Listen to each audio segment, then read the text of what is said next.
कैसे हैं आप सभी? आप सबों का बहुत बहुत स्वागत है टारगेट एकेडमी 98 के यूट्यूब चैनल पर।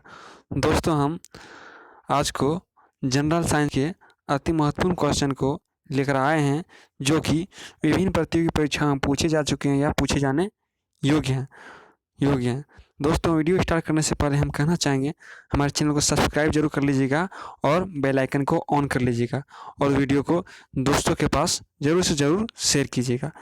ठीक है, तो चलते हैं। हमारा पहला सवाल क्या है? दोस्तों, हमारा पहला सवाल है, मानव शरीर में जल की मात्रा होती है। ठीक है, मानव शरीर में जल की मात्रा होती है।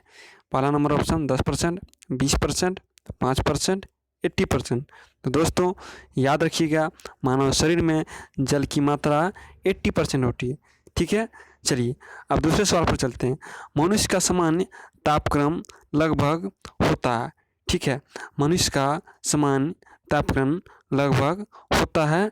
तो फ़ारेनहाइट में कितना होता है दोस्तों? 98.6 डिग्री फ़ारेनहाइट। ठीक है, और डिग्री सेल्सियस में होता है 37 डिग्री सेल्सियस। ठीक है, डिग्री सेल्सियस में 37 डिग्री सेल्सियस और केल्विन पर होता है 310 केल्विन। ठीक है दोस्तों, 3 को याद रखिएगा। मानव शरीर का तापमान कितना होता है? सेल्सियस में 37 डिग्री सेल्सियस और फ़ारेनहाइट में 98.6 डिग्री फ़ारेनहाइट और केल्विन पर 310 केल्विन। ठीक है, चलते हैं अगले सवाल के ऊपर। मानव शरीर में आहार भोजन मुख्यतः पचता है। कहाँ पचता है दोस्तों? उदर में, छोटी आंत में, बड़ी आंत में या यकृत में। ठीक है दोस्तों, तो याद रखिएगा, मानव शरीर में अधिकांश भोजन का अधिकांश भाग पचता है कहाँ?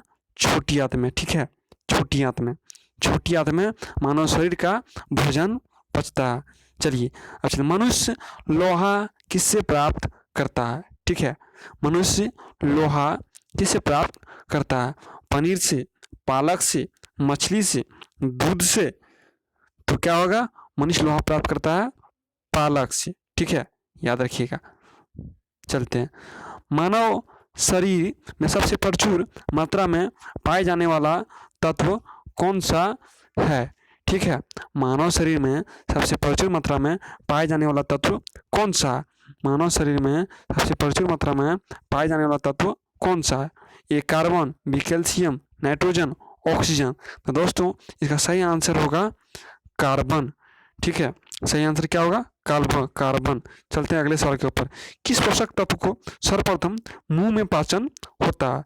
ठीक है, मुंह में पाचन, याद रखिए दोस्तों, पाचन की क्रिया का प्रारंभ मुंह से होता है और मुंह में सबसे सर्वप्रथम पाचन किसका होता है? कार्बोहाइड्रेट का। ठीक है, मुंह में सर्वप्रथम पाचन किसका होता है? कार्बोहाइड्रेट का। चलते अगले सवाल के ऊपर। भोजन का पाचन इनमें से किस अंग से मुंह से प्रारंभ होता है? ठीक है, तो अभी हम बताएं दोस्तों, भोजन का पाचन इस अंग से प्रारंभ होता है, मुंह से प्रारंभ होता है। ठीक है, भोजन का पाचन मुंह से प्रारंभ होता है। ठीक है, चलते हैं अगले सवाल के ऊपर। शरीर में सबसे बड़ी हड्डी कौन है? शरीर में सबसे बड़ी हड्डी कौन है? दोस्तों आप सबको याद होगा, शरीर में सबसे बड़ी हड्डी फीमर होती है, जो जांघ में पाई जाती है। ठीक है, जांघ में। और स्टेपिज सबसे छोटी हड्डी होती है। ठीक है, स्टेपिज जो है सबसे छोटी हड्डी होती है, जो कहाँ मिलता है? कान के पास मिलता है। चलते हैं अगले सवाल के ऊपर। मानव शरीर का सबसे बड़ा आंतरिक अंग कौन सा? ठीक है, मानव शरीर का सबसे बड़ा आंतरिक अंग कौन सा? क्या होगा? मस्तिष्क, यकृत, गुर्दा, हृदय। तो दोस्तों याद रखिएगा, मानव शरीर का सबसे बड़ा आंतरिक अंग यकृत होगा, यकृत। ठीक है, चलते हैं अगले सवाल के ऊपर। मानव शरीर मस्तिष्क का कितने ग्राम का होता है? ठीक है, मानव मस्तिष्क कितने ग्राम का होता है?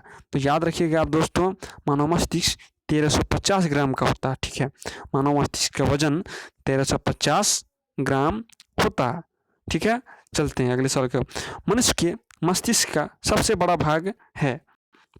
मनुष्य के मस्तिष्क का सबसे बड़ा भाग क्या है? मस्तिष्क, अनुमस्तिष्क, मध्य मस्तिष्क, परमस्तिष्क। तो याद रखिएगा दोस्तों, हमेशा पूछे जाने वाले सवाल हैं। मनुष्य के मस्तिष्क का सबसे बड़ा अंग भाग है परमस्तिष्क। ठीक है दोस्तों, क्या है? परमस्तिष्क। चलते हैं अगले सवाल के ऊपर। शरीर में सबसे बड़ी कोशिका है? ठीक है, शरीर में सबसे बड़ी कोशिका है दोस्तों। मानव शरीर का निर्माण कोशिकाओं से होता है, ठीक है। हजार कोशिकाओं, बहुत सी कोशिकाओं से मिलकर मानव शरीर का निर्माण होता है। तो मानव शरीर में सबसे बड़ी कोशिका क्या होता है? तंत्रिका तंत्र, ठीक है। मनुष्य के सबसे छोटी ग्रंथि है, मनुष्य का सबसे छोटी ग्रंथि है। तो मनुष्य का सबसे छोटी ग्रंथि क्या है? पीठ मानव शरीर का सबसे छोटा ग्रंथि क्या है दोस्तों? पीठ। चलते हैं अगले सवाल के ऊपर। अगला सवाल क्या है? शरीर में मास्टर ग्रंथि किसे कहा जाता है?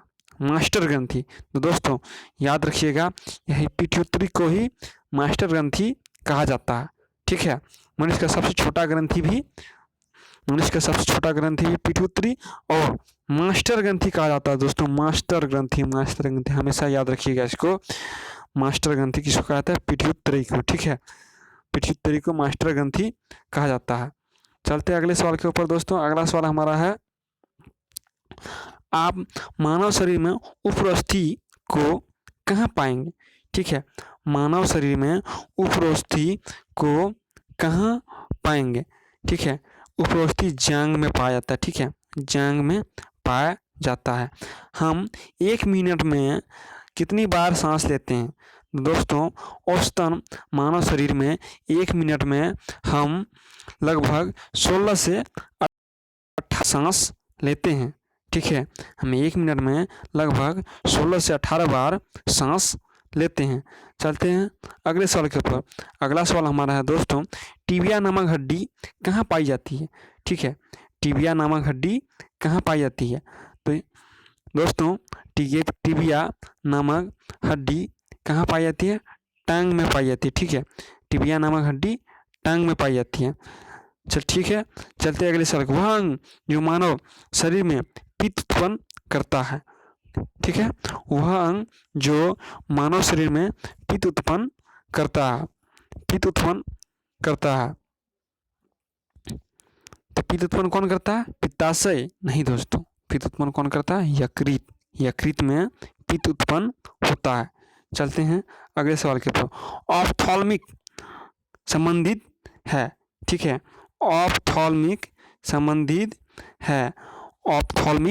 संबंधित है। तो किससे संबंधित है दोस्तों? ऑप्थाल्मिक आप लोगों ने दोस्तों सुना होगा, ऑप्थाल्मोलॉजिस्ट जो आंख का डॉक्टर होता है ना, उसे क्या कहा जाता है? ऑप्थाल्मोलॉजिस्ट, ठीक है। तो ऑप्थाल्मिक संबंधित है किससे? आंख से। चलते अगले सवाल के ऊपर। मानव शरीर में तात्कालिक ऊर्जा का मुख्य स्रोत है, ठीक है। मानव शरीर में कौन सा पदार्थ तात्कालिक ऊर्जा का मुख्य स्रोत है? तो तात्कालिक ऊर्जा का मुख्य स्रोत है दोस्तों, याद रखिएगा, कार्बोहाइड्रेट, ठीक है। मानव शरीर में तात्कालिक ऊर्जा का मुख्य स्रोत क्या है? कार्बोहाइड्रेट, ठीक है। अगला सवाल है हमारा, किस नंबर? मानव रक्त का पीएच मान कितना होता है? ठीक है, तो इसको ठीक से याद कीजिएगा दोस्तों। मानव रक्त का पीएच मान सच्चा होता है, ठीक है। मानव का रक्त सच्चा होता है, 7-4, ठीक है, 7-4 सच्चा। मानव का रक्त सच्चा होता है, ठीक है दोस्तों। क्या होता है? 7-4, ठीक है। चलते हैं अगले सवाल को। मनुष्य के हृदय की समान स्पंदन गति प्रति मिनट होती है, ठीक है। मनुष्य के हृदय की समान स्पंदन गति होती है, मतलब धड़कन कितनी 1 मिनट में कितनी बार धड़कता है? तो दोस्तों याद रखिएगा, औसतन 72 बार समान स्पंदन गति होती है, ठीक है। 72 बार समान स्पंदन गति होती है। चलते हैं अगले सवाल के ऊपर। सर्वदाता रुधिर वर्ग है, ठीक है, सर्वदाता रुधिर वर्ग है। तो जानते हैं दोस्तों सर्वदाता रुधिर वर्ग कौन है? डी नहीं, ओ ब्लड ग्रुप, ठीक है। तो हमारा ऑप्शन डी सही होगा। 4 ब्लड ग्रुप होता है, ए बी ओ जो है सभी को ब्लड दे सकता है, और ए बी सर्वग्राही होता है। अगर यही सर्वग्राही पूछे तो क्या होगा? ए बी, ठीक है दोस्तों। ए बी सबसे ले सकता है और ओ सबको दे सकता है, याद रखिएगा। ठीक है, अब चलते हैं वही सवाल। सर्वग्राहक रक्तदाता का रक्त ग्रुप होता है, तो सर्वग्राहक क्या होता है? ए बी, अभी बताया हमने। ठीक है, अब चलते हैं अगले सवाल के ऊपर। अगला सवाल क्या है हमारा? एक ए बी ग्रुप वाले व्यक्ति खून दे सकता है, याद रखिएगा दोस्तों, ए बी सबसे ले सकता है, लेकिन देगा किसको? वो सिर्फ ए बी को ही दे सकता है। ठीक है, ए बी वाला सबसे ले सकता है, लेकिन अगर ए बी वाला खून किसी को दे तो सिर्फ ए बी वाले को। ठीक है, चलते हैं अगले सवाल के ऊपर। ओ रक्तदाता समूह वाले आदमी का रक्त किसे दिया जा सकता है? ओ रक्तदाता समूह वाले व्यक्ति का रक्त किसे दिया जा सकता है? तो आपको दोस्तों याद होगा, अभी मैंने बताया, ओ रक्तदाता समूह वाले आदमी रक्त सभी को दे सकता है। ठीक है, सभी को दे सकता है। ओ रक्तदाता वाले समूह वाले व्यक्ति सभी को रक्त दे सकता है। ठीक है, अगला सवाल। ठीक है दोस्तों, आज इतने ही सवालों को लेकर आए हैं दोस्तों।